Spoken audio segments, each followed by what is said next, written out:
Bonjour madame, bonjour messieurs, bienvenue à cette édition en langue française de la télévision Renaissance et merci également pour votre fidélité. Les titres pour démarrer. Les militaires burundais et leurs alliés commencent progressivement à rentrer de la République démocratique du Congo où ils combattaient depuis un moment les rebelles burundais qui se trouveraient à l'est du Congo. Le ministre des Droits de l'Homme tranquillise les fonctionnaires de l'État qui ont des soucis d'accès aux services de la mutuelle, des difficultés au niveau de l'INSS et des problèmes d'harmonisation de leur salaire, que ces questions seront vidées bientôt. Et le ministère des Affaires étrangères a récemment pris la décision de suspendre la vente aux enchères du matériel et le charroi de l'ONG internationale Handicap International qui a fermé ses bureaux accrédités au Burundi, arguant que ce marché est contre la convention existant entre le gouvernement burundais et cette ONG. Voilà pour les principaux titres.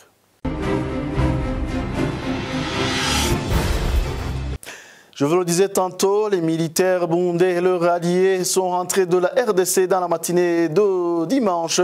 Au moins 1000 militaires ont traversé la frontière d'Ogatumba et de la 4e transversale dans la commune de Uganda, de la province de Cibitoke. Selon les sources militaires, depuis un moment, ils ont été menacés par les avions militaires de la mission de l'Organisation des Nations Unies en République démocratique du Congo jusqu'à la prise de la dite décision. Il reste cependant quelques éléments dans les montagnes de Kigama et Murenge. Ils seraient des militaires et des agents de renseignement burundais. Révérien Bazkamge pour plus de précisions. L'ordre serait venu de l'état-major général de l'armée burundaise que tous les militaires qui sont au Congo reviennent sur le territoire burundais. La source militaire est parmi ceux qui étaient dans cette émission. La décision aurait été prise à cause des rapports des autorités militaires qui conduisaient les opérations au Congo, qui faisaient état d'une pression des militaires de la MONUSCO. En effet, c'est toujours la même source. Depuis un moment, les avions militaires essayaient de localiser les positions militaires de l'armée burundaise au Congo. Cela se faisait tout le temps, ce qui aurait été un message fort aux troupes burundaises que la MONUSCO ne veut plus d'eux. En plus de cela, il y aurait un message que le bureau de la MONUSCO au Congo aurait envoyé aux autorités militaires burundaises, mais que notre source de l'état-major n'a pas pu savoir leur contenu. Il est commencé depuis samedi le déploiement des camions militaires qui se sont rendus sur les différents points de la frontière burundo-congolaise. Dimanche matin, à partir de la 4e transversale de la commune Buganda, province de Cibitoke, les camions militaires ont pris un effectif de militaires compris entre 150 et 180 vers le 112e bataillon d'Ika Cibitoke où ils se reposent. Il s'ajoute à 159 autres qui sont arrivés jeudi dernier. Ces derniers seraient des camps récemment recrutés pour rejoindre le 112e et le 122e bataillon au Congo.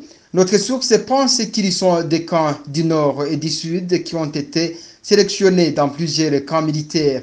112e et 122e bataillon avaient au moins 300 militaires. On compte également 2 compagnies de 412e bataillon qui ont regagné les positions dans la forêt naturelle de la Rukoko qu'ils occupaient avant ces opérations au Congo. En même temps, du côté de la frontière de Gatumba, 2 compagnies de la brigade spéciale pour la protection des institutions BSPI et 2 autres de la police militaire traversaient la frontière. Selon notre source, les camions militaires garés tout près de la frontière pour les conduire à Bujumbura. Pour ces 4 compagnies, celles de la BSPI et de la PM, ils étaient mélangés des Imbonerakure, des ex-FDLR et des agents de renseignement burundais. Le témoin affirme avoir identifié ceux qui ne sont pas de l'armée burundaise pour leur tenue diversifiée et extravagante.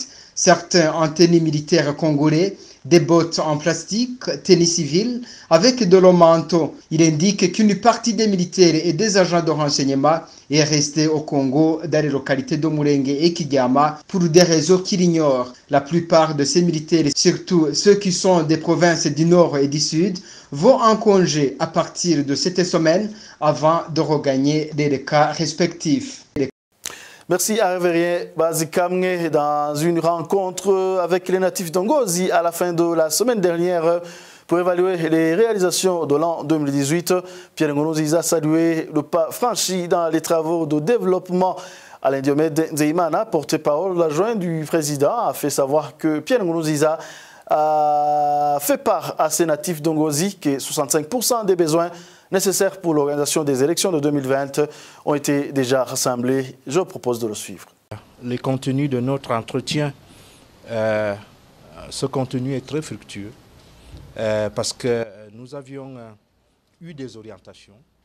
Icyatumye tugira uyu mubonano ni ibintu bikomeye kuko dufise intumbero ku ruhande rwacu. Twashoboye kuganira ku ngingo zijanye no guteza imbere ubutunzi bwosubira kuduga neza. Twashoboye kandi guha intumbero yo gufashanya hamwe na banki yashimikiye ku bintu bitari bike nko mu bikorwa by'inyubako z'umuyaga nkuba n'intambwe mu bisata bigize igihugu. Yatubwiye kandi n'ibijanye n'amazi, uburezi na cane cyane ikibanza ugwaruka rufise muri iki gihugu. Twashyize kure yashimye cyane ubufasha bw'ibanki kuvyerekeye iki gihugu. Kubinyerekeye nk'uko mubizi turafise intumbero yo gushira mu ngiro ku bice 80%, no kuvuga ko ibanki izobiri hafi y'igihugu c'u Burundi kugira hashigwe mu ngiro amasezerano. Nimba hari ikintu twafashe nkama muri uyo mubonano nuko icegera ca kabiri c'umukuru w'igihugu ashira inguvu mu bijanye n'iterambere. Yasiguye iterambere mu buryo butatu. Iterambere kuri we, icambere no gukunda igihugu cawe. Ica kabiri, iterambere no kumviriza ivyiyumviro vy'abanyagihugu. Ubwa nyuma, iterambere kuri we no kumenya neza ivyo ugira ukore. Le développement, c'est aussi être à l'écoute des populations. Et enfin, le développement pour lui, c'est aussi être sûr de soi-même. Poursuivons cette édition. Le deuxième vice-président de la République a reçu en audience samedi la délégation des administrateurs de la Banque africaine de développement BAD en visite au Burundi. Après l'audience, le représentant du groupe Afrique centrale au sein de la BAD, M. René Obam, a fait savoir qu'ils ont abordé ensemble les problèmes de croissance économique et du dynamisme de l'économie. Suivez-le. Les contenus de notre entretien, ce contenu est très fructueux parce que nous avions eu des orientations de sa part. Nous avions abordé les problèmes de croissance économique, le dynamisme de l'économie qui revient. Nous avions eu des orientations en matière de coopération avec la banque. Il a mis le doigt sur un certain nombre de choses, notamment les infrastructures au niveau de l'énergie, avec un pan sur l'intégration nationale. Il a parlé de l'eau et de l'assainissement. Il a parlé de l'éducation, ça veut dire tout simplement le rôle que jouerait la jeunesse dans ce pays, quelle est la place des jeunes, n'est-ce pas, au Burundi.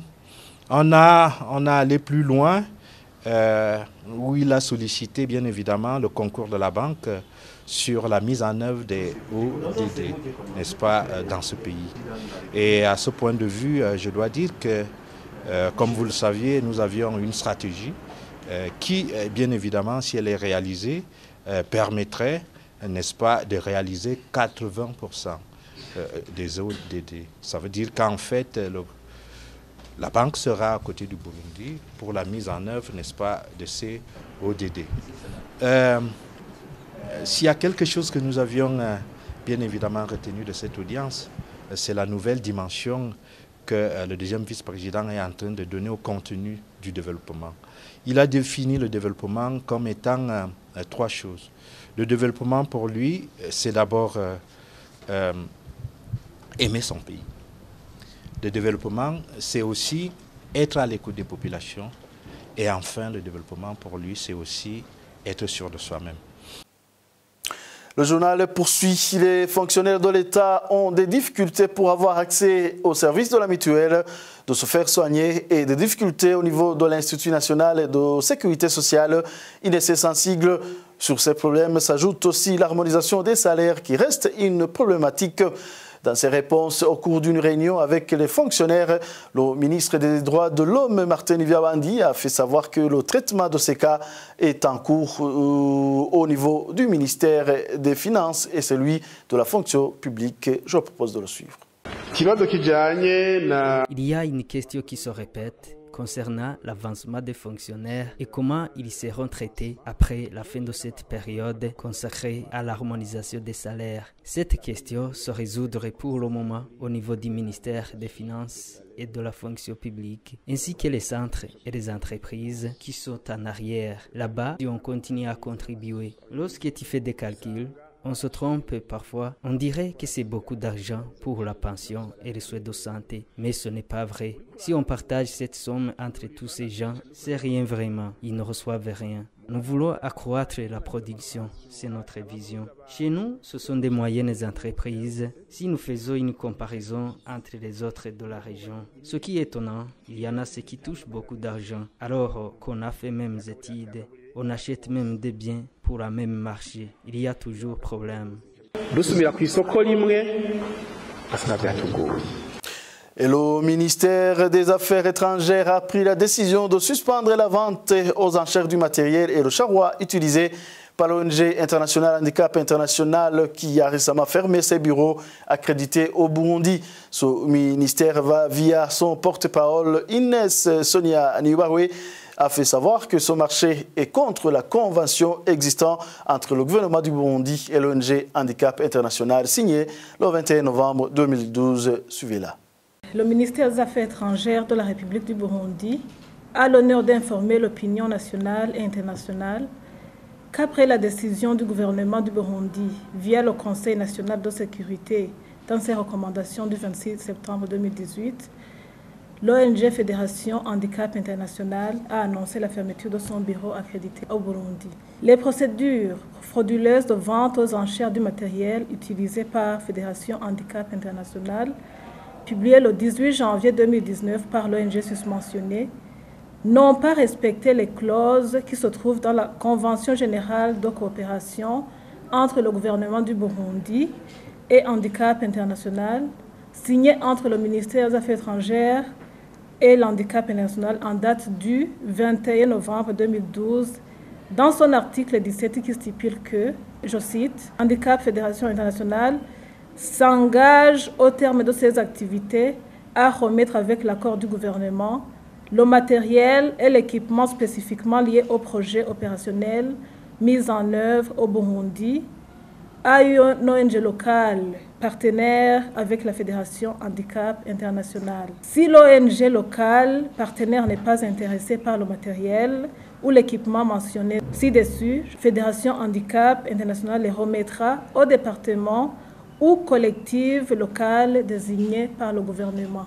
Pour ces raisons, le ministère des Affaires étrangères a pris sa responsabilité de faire respecter la loi et les clauses entre les deux parties en suspendant la vente aux enchères et en récupérant le matériel et le charroi qui étaient jusqu'alors utilisés par Handicap International.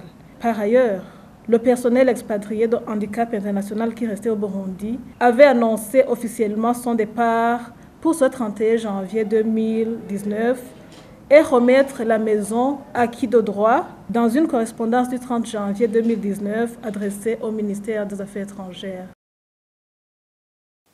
Et dans le cadre du magazine Au cœur de la société réalisée et produite par la synergie des médias RPA Inzamba et la télévision Renaissance, nous revenons sur les catastrophes causées par les pluies diluviennes dans la mairie de Bujumbura, exactement dans les localités de Buterere, Tchalama et Kinama, dans les communes du nord de la capitale.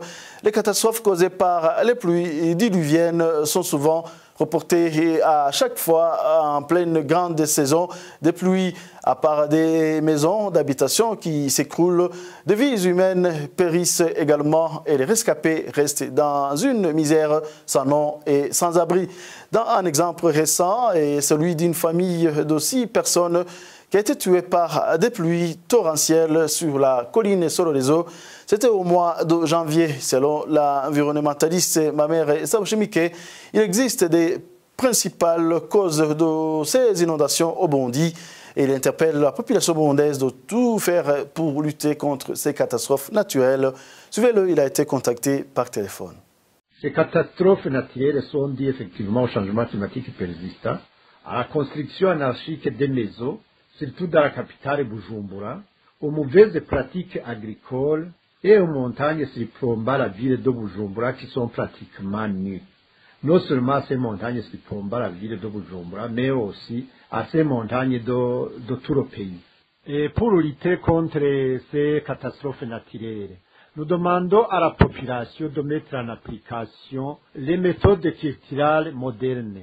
Nous demandons aux agriculteurs de tracer des courbes de niveau, de planter les arbres et herbes fixatrices à travers tout le pays, à travers toutes les communes et toutes les zones.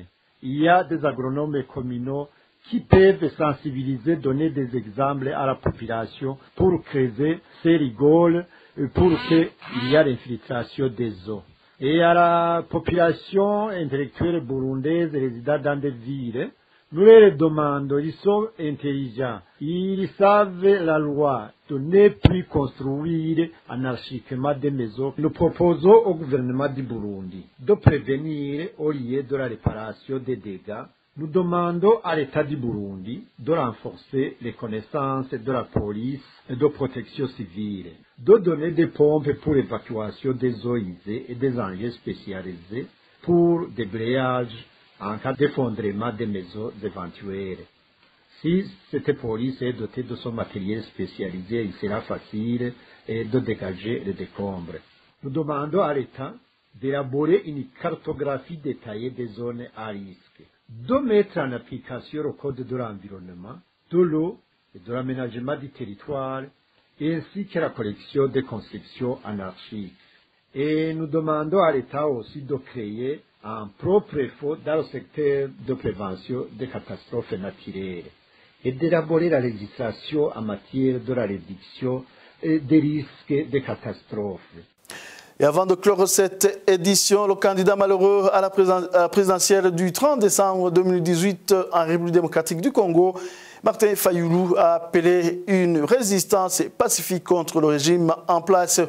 C'était devant des milliers de partisans samedi à Kinshasa lors de son premier meeting après sa défaite électorale. Les détails avec Thierry Biglindavi. La coalition Lamuka a choisi la place Sainte-Thérèse dans la commune d'Ongili, dans l'est de Kinshasa, pour tenir son premier meeting après la défaite électorale. Dès le matin, les milliers de partisans ont convergé vers le lieu du meeting. Certains étaient munis de pancartes, dénonçant un putsch électoral et comparant le président Félix Tshisekedi à Joseph Kabila. Après quelques pas de danse, au rythme de sa chanson de campagne préférée, Martin Fayulu, entouré de plusieurs figures de sa coalition, dont Pierre Lumbi, Lisanga Bangonga et Fidel Babala, a appelé une résistance pacifique contre le régime en place. Je vous appelle à la résistance pacifique. Organisez-vous dans les quartiers, districts, provinces pour résister. De temps en temps, nous viendrons participer aux actions politiques. J'irai dans les différentes provinces. On ne peut pas bâtir la nation sur base de mensonges. Nous devons exiger la vérité des urnes. Nous irons jusqu'au bout dans cette recherche de la vérité, a déclaré Martin Fayulu. La main tendue, on la prend qu'à ses propres.